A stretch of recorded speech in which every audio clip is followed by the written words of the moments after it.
别大的困扰。重拳大到了，这里要数秒了，开吧！哎呦，打得好，有效了，有效了，好，接着打啊，打了！那这是打到头，漂亮，被称作天山巨炮的阿兹哈提实力到底有多么的恐怖？如同导弹般精准的重拳，只要命中对手，必定会当场 KO。进入拳坛短短2年时间就拿下了19连胜，让人把这名拳坛猛将深深的刻在了脑袋里。那今天就给大家带来阿兹哈提的3场比赛，保证每场都是酣畅淋漓，让你大呼过瘾。那好的，现在我们马上开始今天的第1场比赛。今天第1场比赛面对的对手是来自韩国的柳良来。那这个蓝方选手就是韩国选手了，另一边红方选手就是咱们的天山巨炮阿兹哈提。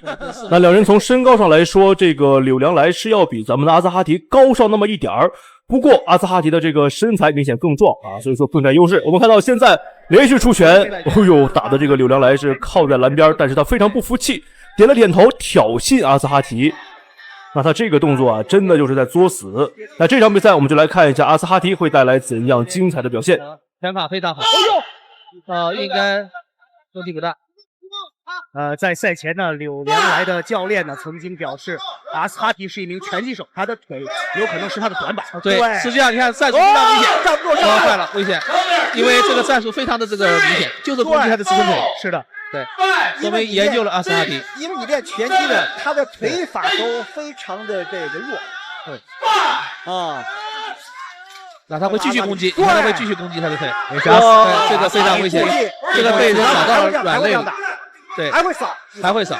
这时候那个阿兹哈提要前置拳，对，顶着他不让他过来，不让进来，用前手拳，对，sub拳顶个正手，对，好，然后好，接着打，用重拳换他，这是换他的腿，对。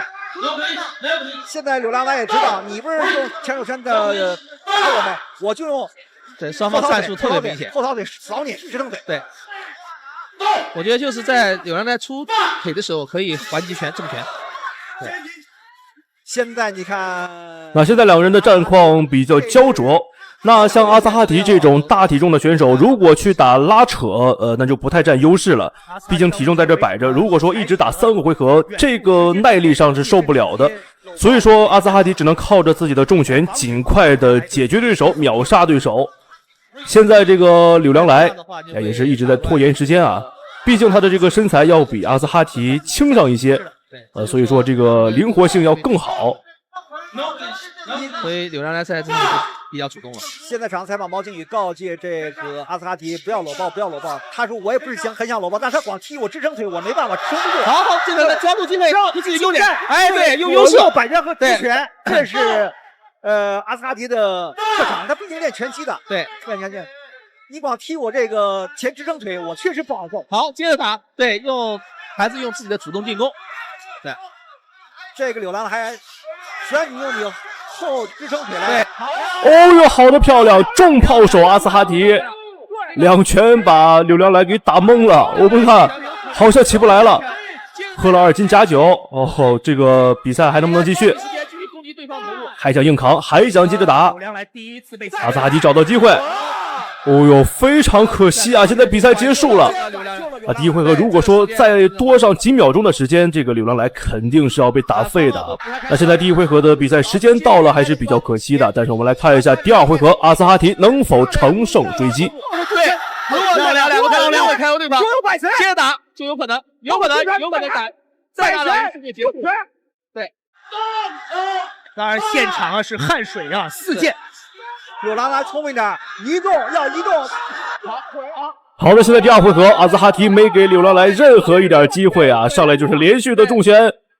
我们看到柳良来好像已经快被打死了啊，这个状态真的是不太行了，好像要投进裁判的怀抱，开始痛哭一场。那这第2回合，阿兹哈提的表现真的是太精彩、太漂亮了，我们真的是看到了天山巨炮的实力。那这第1场比赛，我相信大家肯定是看爽了，但是绝对没有看过瘾。没有关系啊，第2回合的比赛，阿兹哈提打的是日本选手啊，相信观众朋友们肯定更爱看了。那这个蓝方选手就是日本的加诺南，另一边呢依旧是阿兹哈提。我们看到这个加诺南的体型竟然要比阿兹哈提还要壮，那加诺南的这个体型，不知道他能不能扛得住阿兹哈提的一拳呢？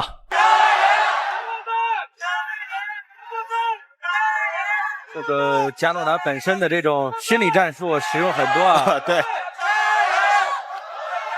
这种超重量级的这种选手啊，都有着一击致命的这种能力。是，两个人提的，两个人都是比较都互相很了解啊。这上来，都互相熟悉了。对，阿斯哈迪这个拳击的功底啊，确实是摆在这儿，对，明显的有优势。但是呢，毕竟你现在打的是自由搏击，对，不是打拳击比赛。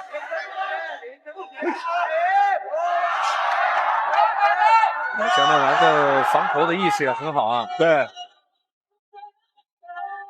我们第一场的这个4分之一决赛现场的这气氛就非常的热烈啊，这样对选手来说也是一个心理的刺激。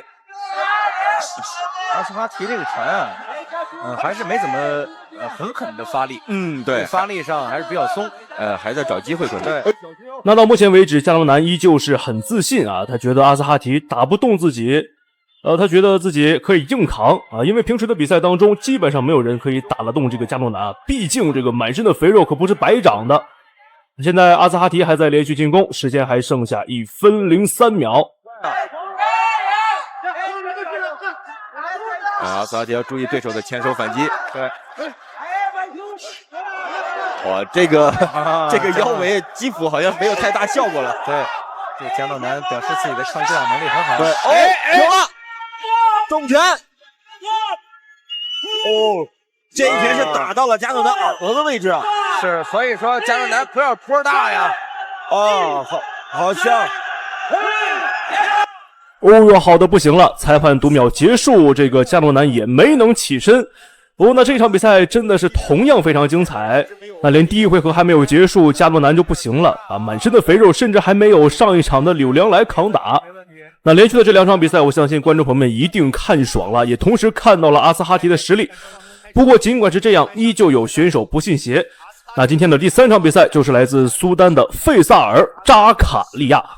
那费萨尔的这个体型和前2名选手是完全不一样啊，前2名选手是纯粹的胖啊，那这个费萨尔是壮，身上的肥肉少了很多，那会更加的灵活。不过上场之后我们看，依旧不是阿斯哈提的对手。那这场比赛我们来看一下阿斯哈提能否在第一回合解决掉费萨尔。阿斯哈提的这种体型上来看嘛，我们觉得他可能在训练上有一些改变和变化，我们觉得他比以前应该是瘦了很多。是的，因为上一场比赛呢也是非常的可惜，对于功夫熊猫呢这场比赛两人还有一个关联，也就是说扎卡利亚在1个多月前在泰国的比赛当中还击败了功夫熊猫，所以说这场比赛也是对于双方实力的一个考验。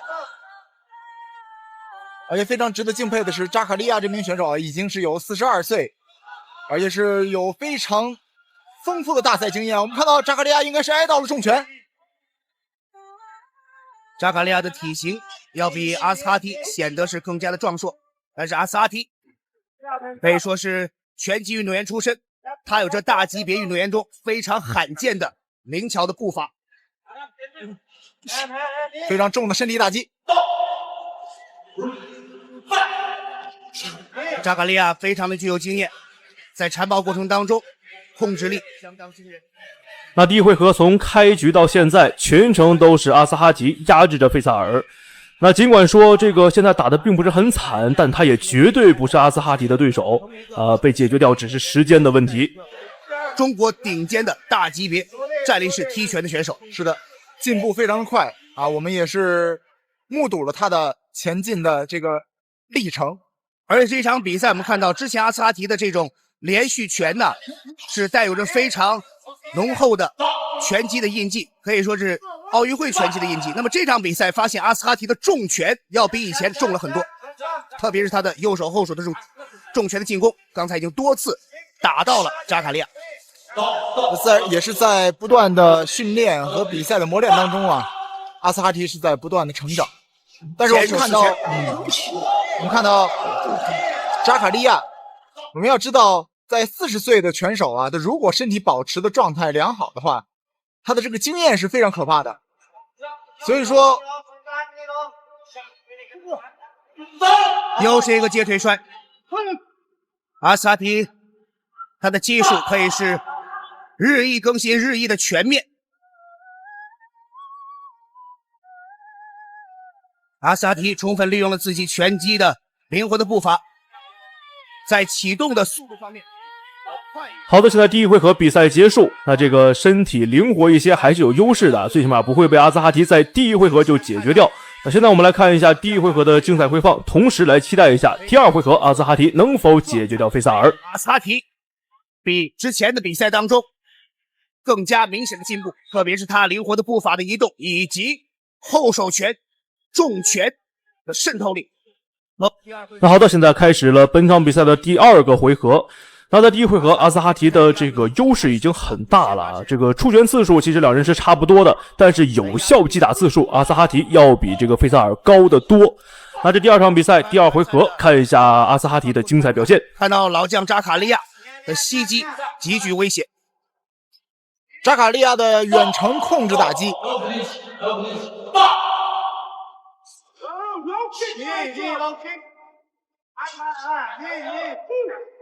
我们听到扎卡利亚的边角在提醒他多让他起低扫腿。我们看到阿斯哈提的连续组合拳命中。费萨尔扎卡利亚的绰号钻石飞人、钻石飞膝，非常重的直接的后手拳的身体打击。我们看到阿斯哈提的组合拳打击其实是给扎卡利亚造成了特别大的困扰。重拳打到了，这是要数秒了。拿到第一次数秒，能不能缓过来？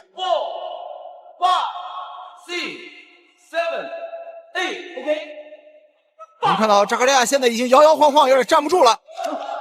扎卡利亚也是刚刚的加盟昆仑决的比赛，可能对于昆仑决大赛的规则还有一些的适应，特别是在双方缠抱过程当中，又是一个非常重的重击，险些打到阿斯哈提。比赛继续进行，我们看到阿斯哈提在抓紧机会。哦呦，好的在线贴身巨炮啊！连续几拳之后，费萨尔被打出了擂台。好像这个情况拽都拽不回来了，应该是不行了啊！差点是大头重下栽在地上。我们看这边阿兹哈提已经开始庆祝了啊，费萨尔还没回来呢，真的是打得懵了啊，打不行了。那这场比赛让我们恭喜阿兹哈提获得了本场比赛的胜利。那观众朋友们，这3场比赛大家觉得阿兹哈提打得如何呢？欢迎在评论区留言和讨论。那本期视频到此结束，观众朋友们，让我们下一期再见。